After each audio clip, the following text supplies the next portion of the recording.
여기 마이크가 잘 들리시죠? 안 들리면 내가 이게 띄어서 하려고요. 지금 목이 약간 그래서 살살 하겠습니다. 라틴 격언에 이런 말이 있습니다. 우울한 성인은 없다. 그리고 기쁜 마귀는 없다. 그런 말이 있습니다. 그러니까 성인의 얼굴, 성자의 얼굴, 예수를 잘 믿는 사람의 얼굴에는 기쁨이 있다. 그 얘기입니다. 그래서 우리는 성도는 기쁨으로, 은혜로 살아내는 사람들입니다. 마귀는 성도의 기쁨을 빼앗고 우울감을, 절망감을 계속 심어주게 됩니다. 그래서 하나님과의 연결고리를 끊으려고 합니다. 은혜의 통로를 막으려고 합니다. 전도서 기자가 이렇게 우리에게 가르쳤습니다. 범사에 기한이 있다. 범사의 모든 일에. 그리고 천하 만사에 다 때가 있다.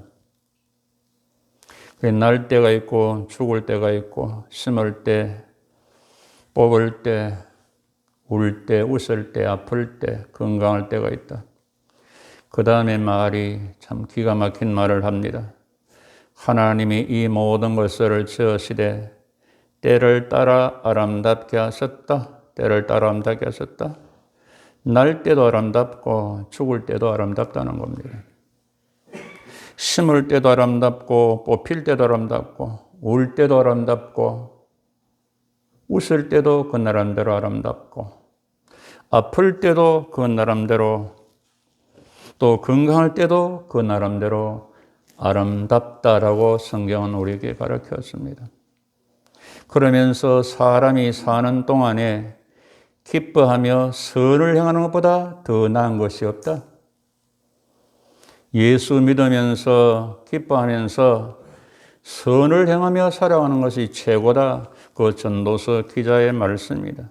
그거는 곧 하나님의 말씀입니다. 요셉은 때를 따라 하나님이 주시는 아름다움으로 기쁨으로 선을 행하며 살아내고 있음을 우리는 배우고 있습니다. 하나님이 정하신 기한, 하나님의 때가 되니까 하나님께서 드디어 요셉을 불러내시고 일하게 하심을 우리는 보게 됩니다. 요셉은 다른 사람도 아닌 자신들의 형제들에 의해 노예로 팔려갔고 보디발의 집에서 죄를 짓지 않으려고 하다가 오히려 죄를 뒤집어 쓰고 감옥에 갔습니다.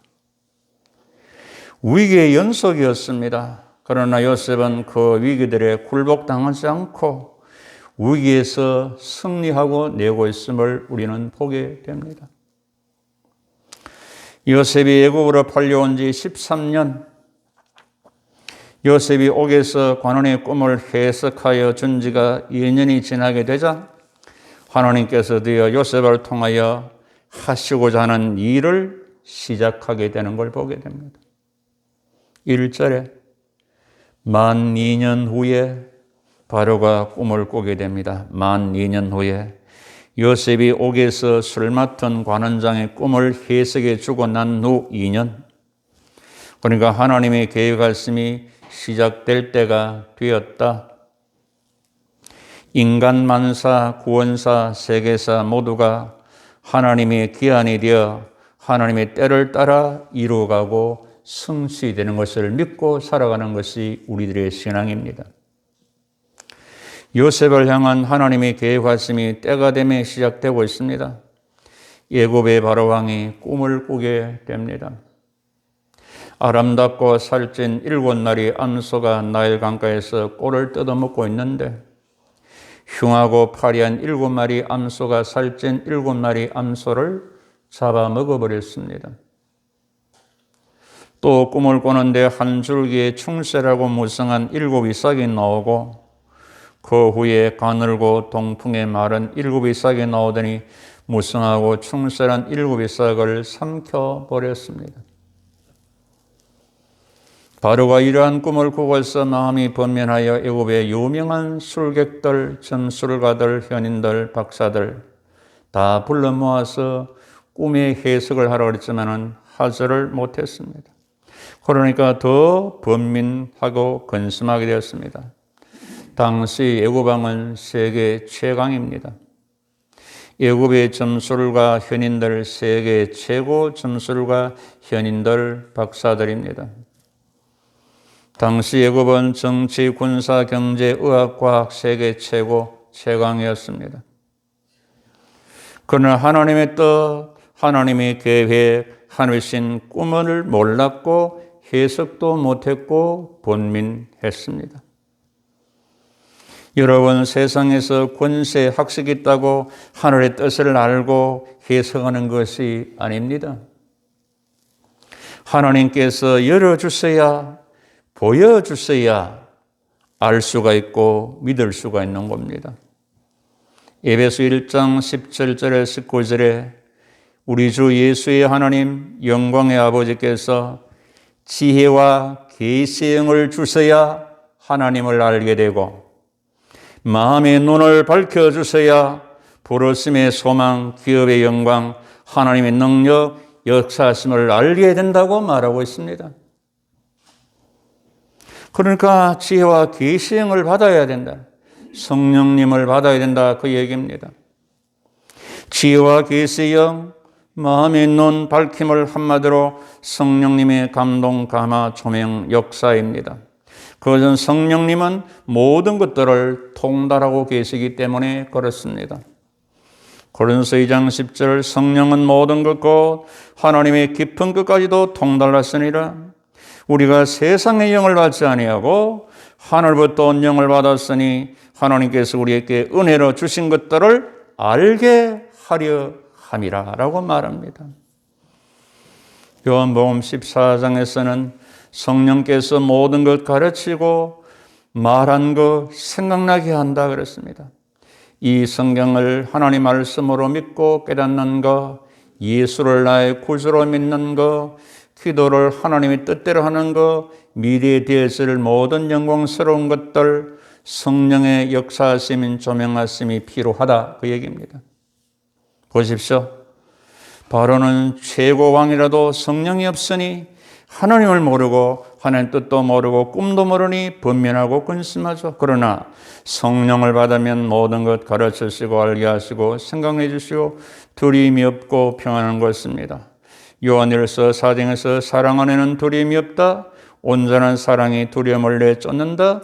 두려움은 곧 형벌이라고 말합니다.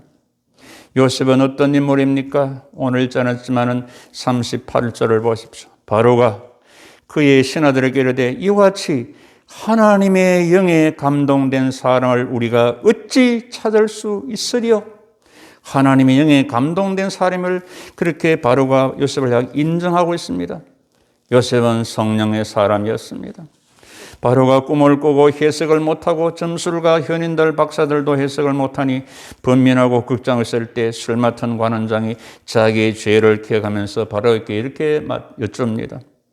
나와 떡 맡은 관원장이 시위대장의 감옥에 있을 때 두 사람이 꿈을 꾸었는데 징조가 있어 해석을 못해서 고민하고 있을 때 히브리 소년이 꿈을 해석해 주시는 대로 저는 복직되고 떡 맡은 관원장은 매달렸습니다.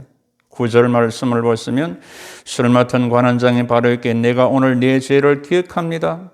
여기서 자기 죄를 기억한다는 것은 두 가지입니다. 하나는 과거 바로왕에게 잘못한 죄, 하나는 옥에 있을 때 꿈을 해석해 준 요셉의 은혜를 잊어버린 그 죄 두 가지를 말합니다. 옥에서 요셉이 꿈을 해석해 주면서 나는 죄 없이 옥에 들어왔어. 당신이 복직되면 나를 생각하고 내게 은혜를 베풀어서 내 사정을 바로게 하려 나가게 해달라고 부탁을 한 적이 있습니다. 그런데 술 맡은 관원장이 요셉을 기억하지 못하고 은혜를 잊어버렸습니다. 그런데 술 맡은 관원장은 바로왕이 꿈꾼 대로 분명하고 있음을 보고서야 과거가 생각나서 바로왕에게 요셉을 천거하고 소개하고 있는 겁니다. 하나님께서는 이렇게 과거의 죄마저도 때가 되매 사용하고 있음을 보게 됩니다.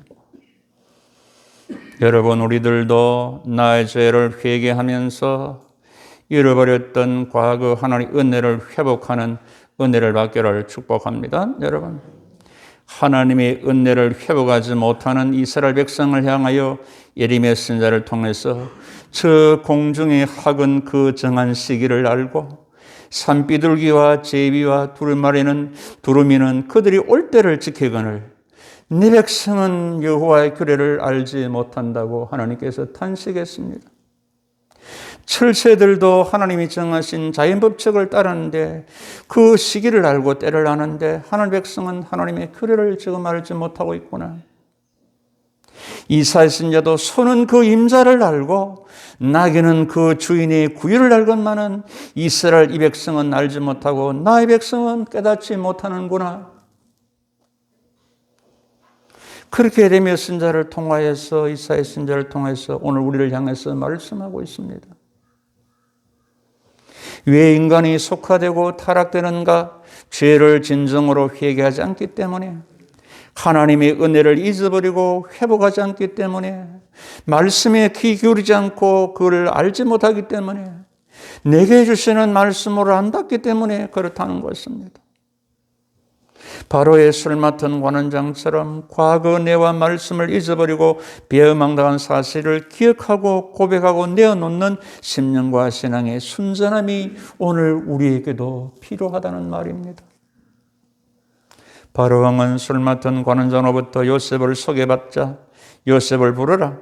요셉은 수염도 깎고 옷도 갈아입고 바로 왕에 서자 바로가 요셉에게 내가 꿈을 꾼데 능 해석할 자가 없다. 너는 꿈을 들으면 해석을 한다면서 그러니까 해석을 한번 해봐라.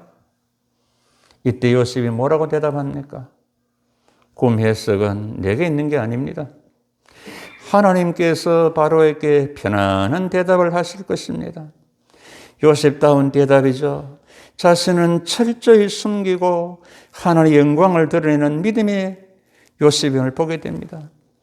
두 관원장의 꿈을 해석할 때도 똑같이 말했죠. 꿈은 내가 하는 거 아니고 하나님이 해석해 주는 겁니다. 거기서도 하나님을 증거하는 거. 바로가 두 가지 꿈을 말하자 꿈은 하나입니다. 하나님이 하실 일을 바로에게 말해준 겁니다. 꿈 해석은 이렇습니다. 7 좋은 암소와 7 이삭은 7년 풍년을 말합니다. 파리하고 흉한 7소, 마른 7 이삭은 7년 흉년을 말합니다. 온 애굽 땅에 7년 풍년이 있은 후에 7년 흉년이 들겠습니다. 사람들이 풍년을 다 잊어버리고 땅의 기근으로 멸망하게 될 것입니다. 꿈을 2번 결정하고 있는 건 하나님이 반드시 일을 한다는 말입니다. 왕은 이제 빨리 명철하고 지혜 있는 사람을 택하여 애굽 땅을 다스리게 하시고 7의 풍년 동안 수확의 5분의 1을 거두고 미리 저축, 비축, 저장해 주시고 모든 양생을 왕이 직접 관장하고 7년 흉년을 미리 대비하시면 이 땅에 흉년으로 인하여 멸망치 아니할 것입니다라고 대안까지 설명합니다. 여기서 우리는 몇 가지를 정리합니다.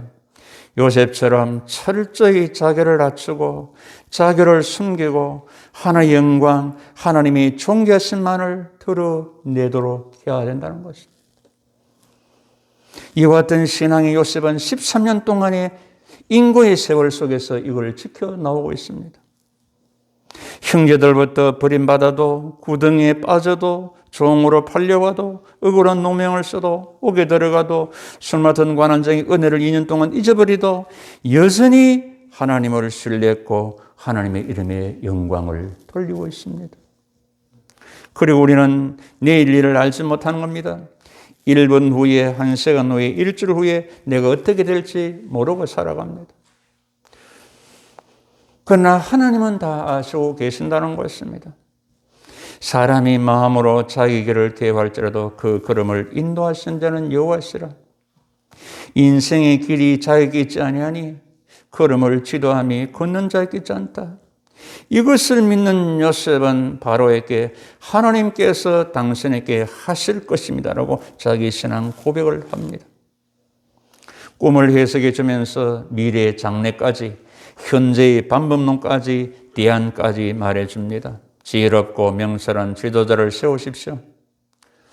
풍년일 때 5분의 1씩 저축, 비축, 저장하십시오. 흉년을 대비하여 양식을 예배하십시오. 그래서 46절 뒤에 49절에 보면 요셉이 총리가 되자 그대로 신령했음을 보게 됩니다. 하나님만이 우리의 앞길, 나의 앞길, 나라의 갈 길을 계획하시고 섭리하고 성취하십니다. 섭리를, 바로 섭리라는 말은 앞을 미리 내다본다, 그런 뜻을 가지고 있습니다. 여러분, 빈 자루는 똑바로 설 수가 없습니다. 속이 뭐가 채워져야 그 자루는 서게 됩니다. 자루 안에 가득 차면 자루가 반 다 설 것이고 반이 차면 반만 자루가 섭니다. 지혜 있는 자의 집에는 귀한 보배와 기름이 있으나 미련한 자는 이것을 다 삼켜버리니라고 말씀합니다. 한 사람이 길을 가다가 할아버지가 나무를 심고 있습니다. 지금 나무 심은 몇 년 지나야 제목을 씁니까? 한 30년 지나야 안 되겠나?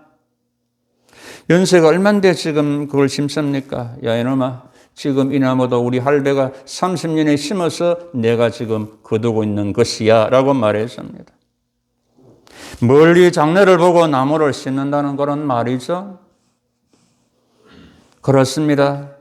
모든 것이 내 대에 내가 다 이루겠다 하면 안 되고 먼 장래 후배 후대를 보고 그렇게 심을 것을 심어야 된다는 말입니다.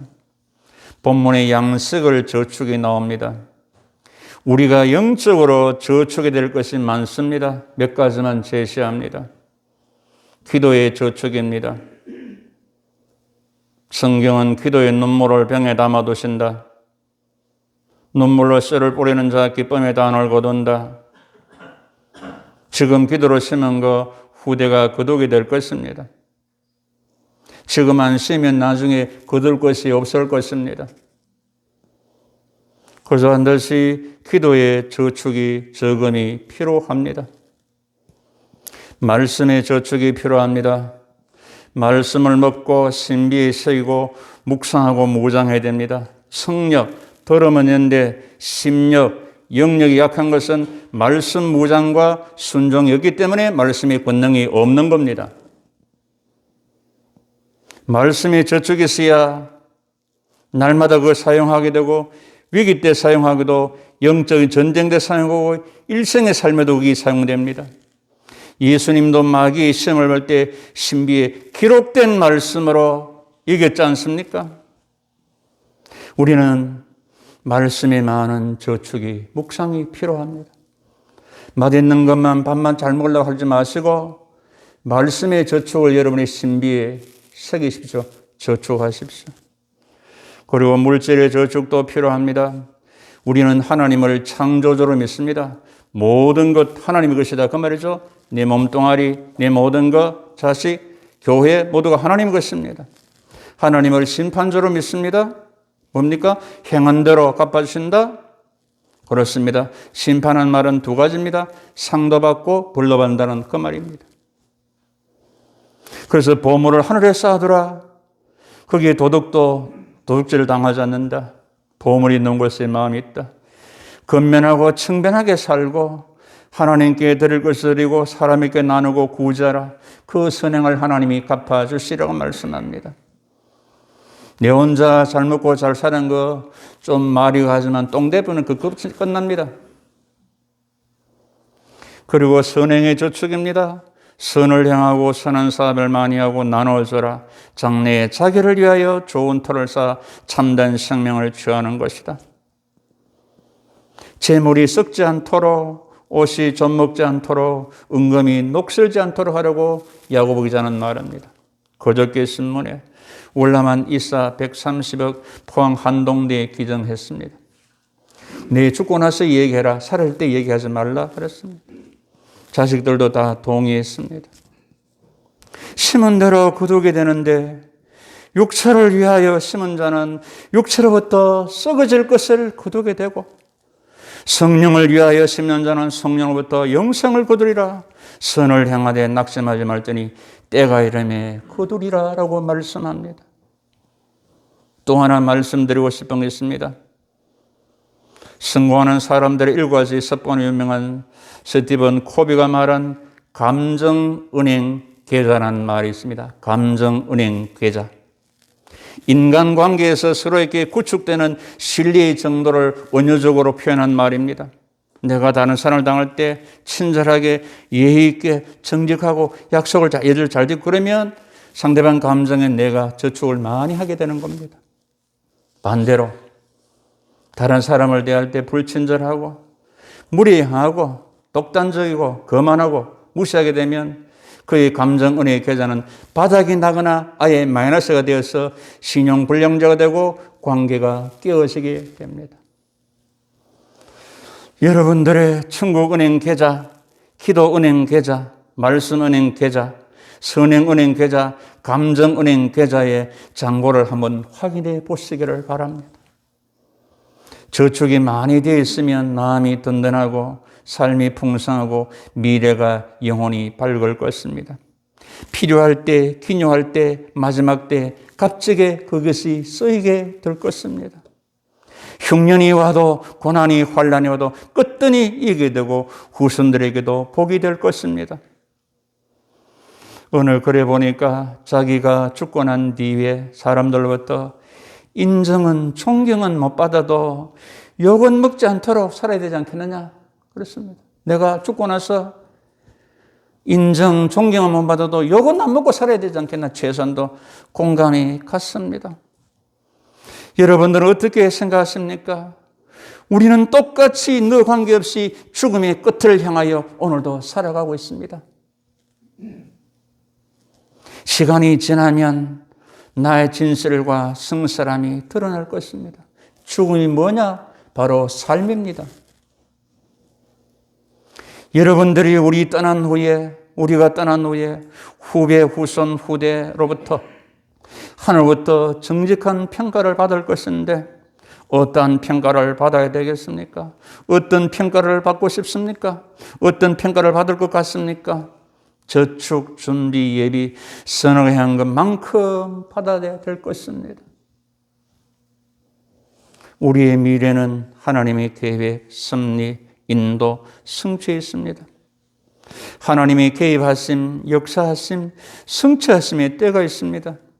우리는 성령님의 감동하심을 따라서 하나님의 때와 역사하심을 기다리면서 하나님 이름을 높이며 기도와 말씀, 시간과 물질, 선행과 선한 감정을 저축하면서 우리 앞에 있는 모든 어려움을 극복하면서 세상을 이기면서 승리로 풍성함으로 살아가시는 진정한 하나님의 사람들 다 되시기를 항상 우리와 함께 하시고 때를 따라 도우시고 장래까지도 선하게 인도해 주시는 주 예수 그리스도 이름으로 축복하고 축원합니다.